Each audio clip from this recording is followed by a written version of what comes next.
Siguro may impart ko lang is, kasi I always watch din sa mga ibang inspirational talks. So, ang nagsastruck lang sa akin is, if you want to go to business, kailangan yung faith mo nandyan. Yung faith mo nandyan. Tapos, marami ako sa industry na kasama na wala naman akong puhunan eh. Parang ganyan. So, what if kung ganito? Actually, that's the best, you are in the best position kasi meron kang current na work. So, whatever happens sa business mo, may fallback ka.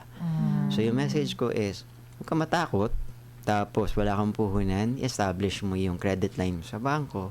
And then, di ba, usually naman yung mga yung mga businessman natin, ang ginagawa lang din naman nila is they took up a loan from other banks and then yun yung pinapaikot din nila.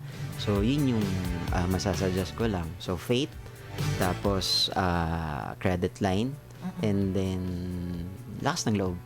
Yes.